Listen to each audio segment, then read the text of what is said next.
Salmond have held their first direct talks on plans for a referendum on Scottish independence. The Prime Minister said he believed in the union, head, heart and soul, and he offered to consider more powers for Scotland if independence was voted down. But the First Minister challenged him to spell out the option in more detail, as our correspondent Glenn Campbell reports now.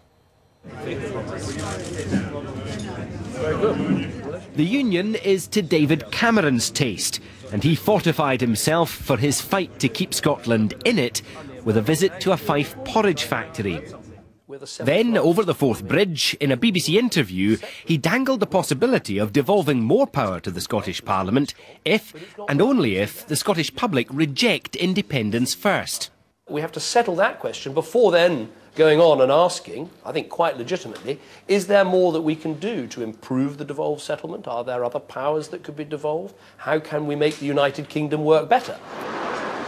The Prime Minister and his party's Scottish leader know opinion polls consistently suggest more devolution is more popular in Scotland than either independence or leaving things as they are.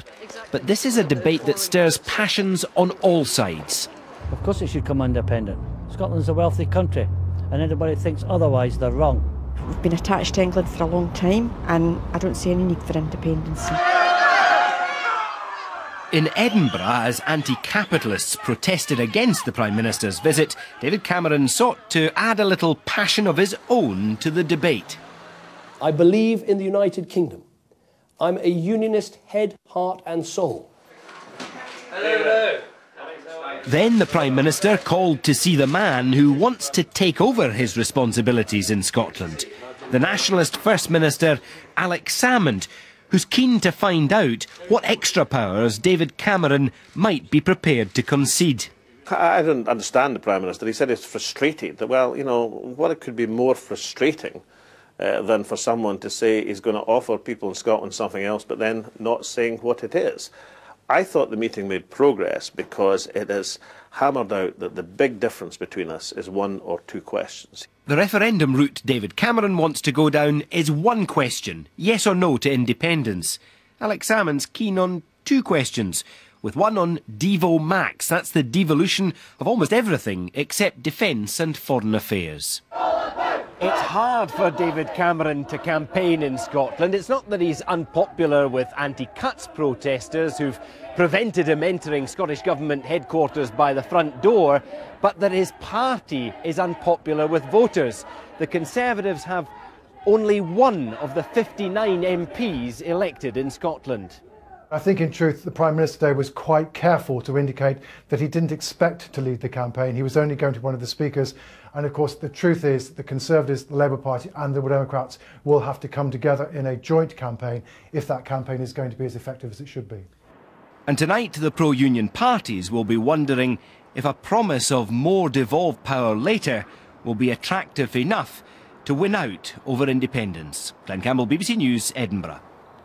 Live to Edinburgh tonight, and our political correspondent Norman Smith is there for us. Norman, let's talk precisely about Mr Cameron's initiative today. What are the implications of that, do you think?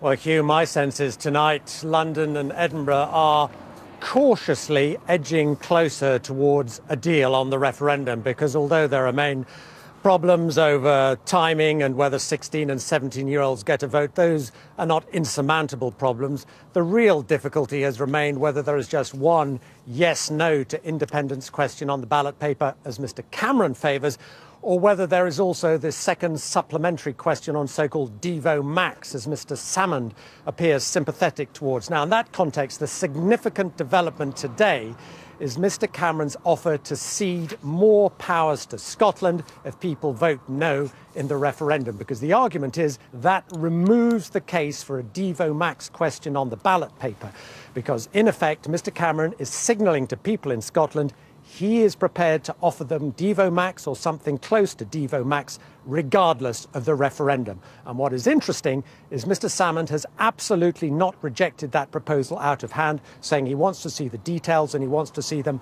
before the referendum. So my sense is we're not there yet, but we are now seeing the potential for a deal on this referendum. All right, Norman, thank you very much. Norman Smith for us there in